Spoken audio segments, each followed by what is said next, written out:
I would like to first introduce our first speaker. We're going to be a little out of order. We're going to let Maureen go first.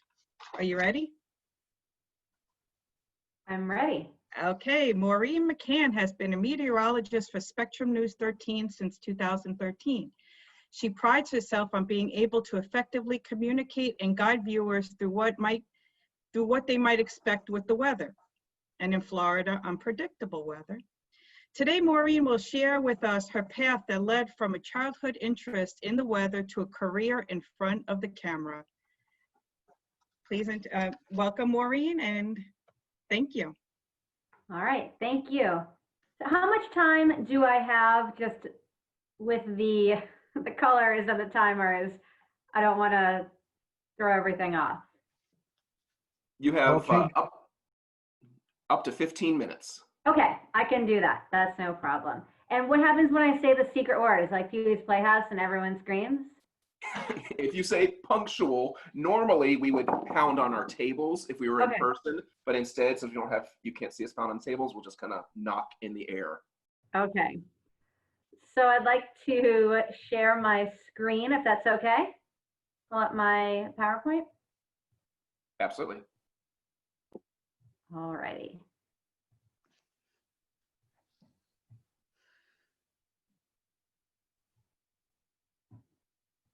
I'm used to working on a Mac. I have a Mac and a PC, and today I'm in PC mode. So hopefully you can all see that okay?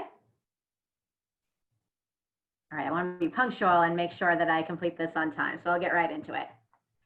So thank you for the kind introduction. Hi, everyone. Meteorologist Maureen McCann here from Spectrum News. I've always been interested in Toastmasters, so I'm really glad to be part of this.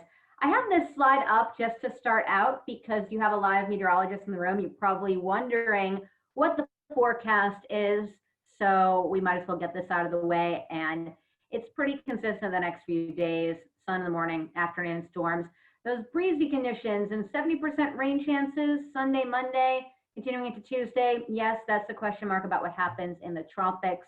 Still going to be monitoring that and watching that situation unfold here over the next few days. So check back for updates. As of going into this, we're looking at 2 tropical depressions, but TD13 is one that we have to be more concerned about. So I just changed all these banners because my PowerPoint used to say Storm Tracker 13. If you watch News 13, we say that all the time. That's our branding. Until Monday, we're now Klystron 13. Klystron is our new radar, the most powerful television radar in the world. It's called Klystron because that's the actual device. That's the actual technical sensor that's in there detecting rain, wind, and even debris from tornado and hail. So that's where the Klystron comes in, and I just slapped it on all the banners. So it may look a little messy, but that's only because of the recent branding change. So as mentioned, I'm the morning meteorologist. I've already worked today. I've already done a full shift, and I've already been talking on air. This makeup has been on since 3 o'clock in the morning. I'm really involved with the American Meteorological Society, the professional organization for meteorologists worldwide. I'm the commissioner on professional affairs, so I'm really involved in the certification programs. I also do weather consulting on the side. I'm a FEMA instructor, and that's why I have to jump out of this meeting to go teach a class there at 1 o'clock on coastal hazards.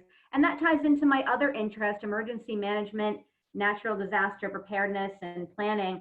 I got my master's in that from UCF in May. I didn't get to actually go to graduation, but I'm a recent grad with my master's there. So go Knights, charge on.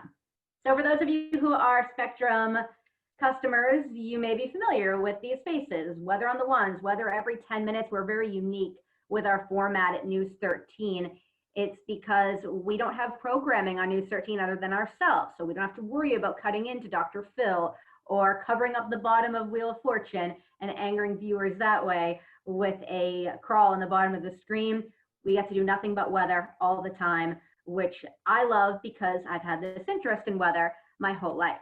We are very localized to Central Florida. We are the only team that can do this sort of long form coverage 24 hours a day, especially when the tropics get active, like right now. We really pride ourselves on our education and our certifications.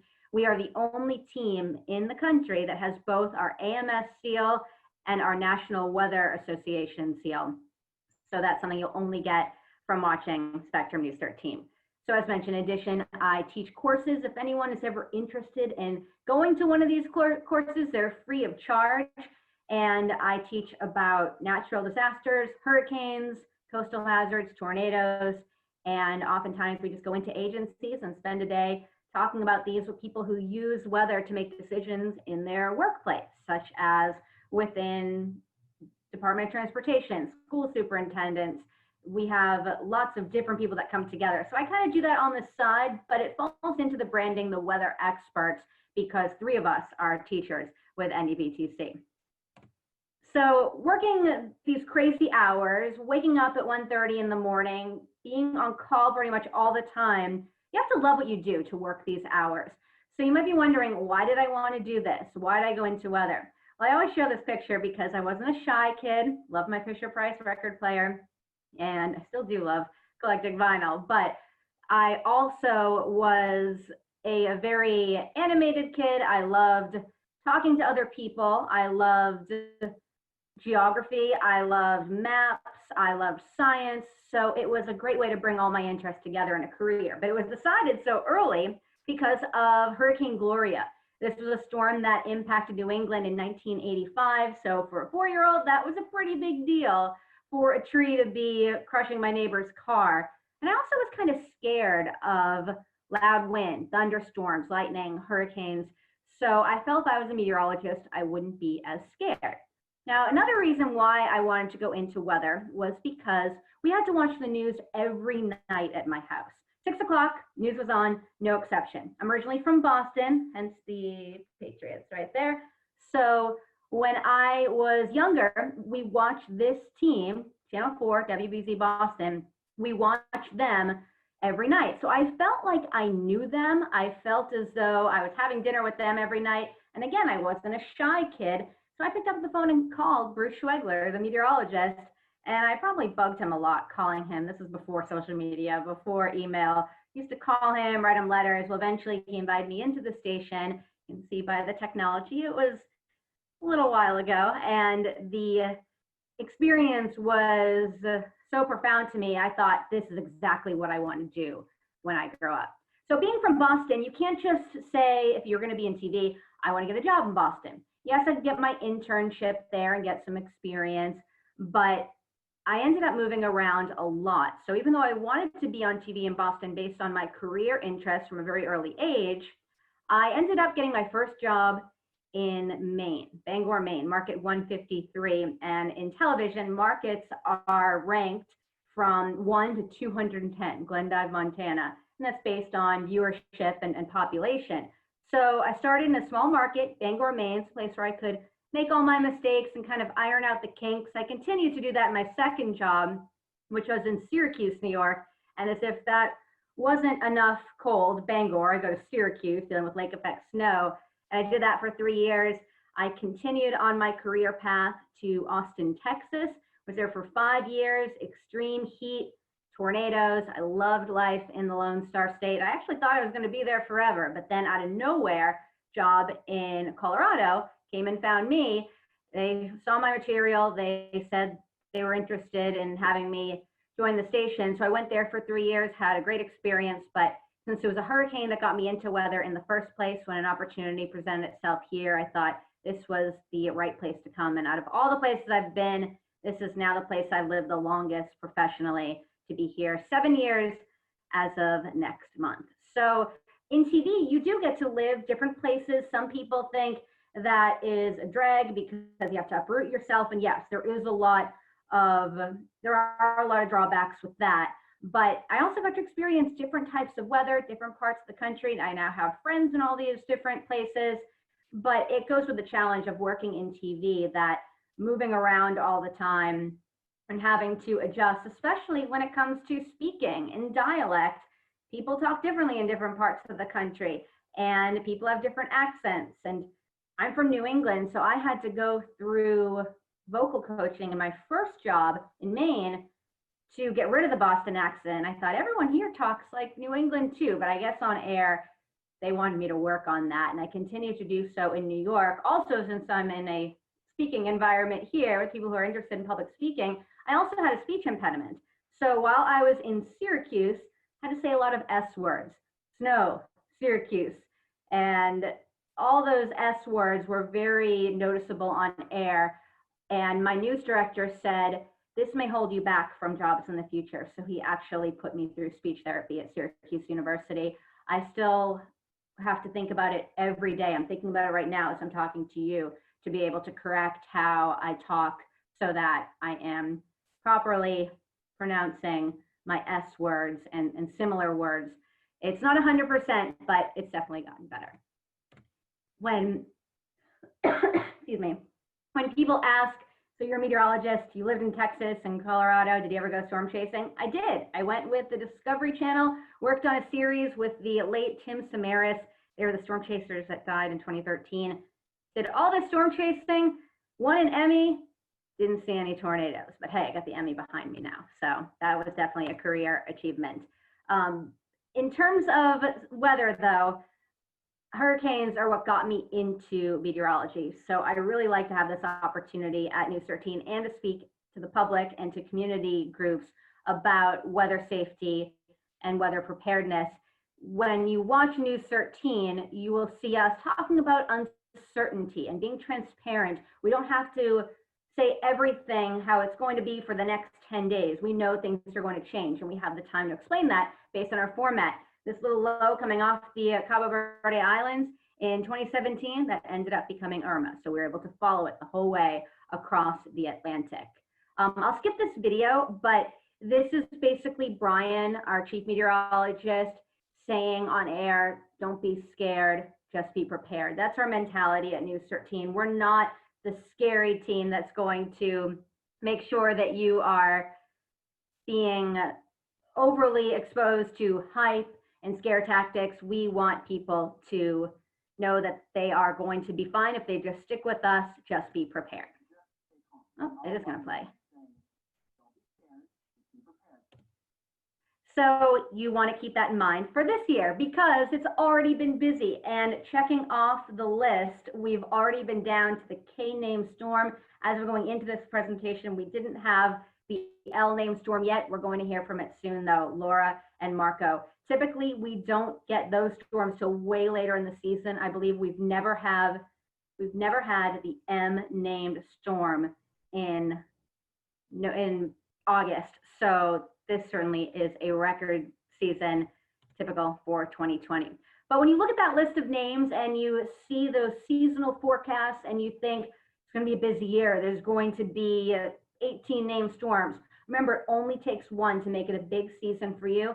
Think of 1992. Many of you probably experienced that. Hurricane Andrew went through all of June, July, and most of August with no named storms. And Andrew comes along, and that clearly was a big year for South Florida. This is a look at the forecast for this year, but we encourage you never to get hung up on those numbers. Remember, it only takes one, and you should prepare for every season the same way.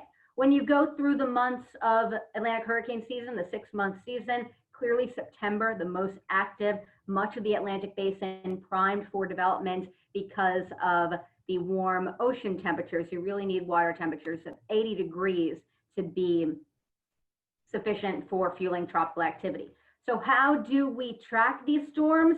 We look at computer models. They're not very glamorous. They're big boxes of supercomputers that are stored away in NOAA facilities and other entities around the country and around the world. And that data translates to a lot of charts that look like this. This is what I'm doing at 2 o'clock, 3 o'clock in the morning when I get to work. I'm looking over charts like this. I'm looking over data to simplify it, to make it easy for people to understand, and so they can use this information to make plans. Quick overview of some terminology. You may be hearing these things soon. Watch and warning, they sound the same. They're actually quite different. A watch means conditions are favorable, whether that's tropical storm or hurricane. A warning means conditions are likely. So just be prepared for hearing those things and know what to do if we get into that scenario. One of the things that you can do, especially when the weather's quiet, is stocking your disaster preparedness kit. Don't do what I did. That picture there is my Rubbermaid container where I left a gallon of water in over the winter. Take it out in May to get ready for the upcoming season. It was all mold, things were corroded, it was so gross. Don't do that. So make sure you take your water out on November 30th when the season comes to a close. We have great resources at mynews13.com of what to put in your kit, because maybe there are some things you'd never think of, like scissors or a can opener, some things you can do around your house. And not a bad idea to do this weekend, whether it's for this storm or any other storm. Trimming the trees around your house, clearing those loose items, those can become projectiles in a tropical system. So those are simple things that you can do to keep your property safe. And of course, stocking up on water. We know in COVID, this has been a tough thing to do because they limit how much you can get when you go to Publix. But having those things on hand, it's one less thing you have to do when we get into that storm mode. Having it all in your closet, in your garage, ready to go, that's the best thing you can do. And some other supplies that we have available at mynews13.com. The other thing that you can do is be prepared for when you're away from your TV. We have our new Spectrum News app just launched. You're able to watch News 13 away from your TV for the first time ever because of Spectrum's new capabilities. Another great resource is having a weather radio in case the power goes out, and of course, Facebook and Twitter. You can follow me at mynews13weather, and the weather team the weather team is at mynews13weather. I'm at Maureen McCann 13. We also have great radio partners that will simulcast us during big weather events. The only other tip I have is, with this time of year, I always recommend that as you prepare your home, I don't recommend becoming a first-time home buyer on September 1st when a hurricane is approaching. All those things that I had to talk about for Hurricane Irma, I actually had to do it myself for the first time as I became a homeowner in Lake Nona. So just keep that in mind. Thank you very much. I see the red card up behind one of you there. So I don't know how I'm doing on time. I'm trying to be punctual, but thank you again for having me. I'm happy to answer any questions if we have time for that.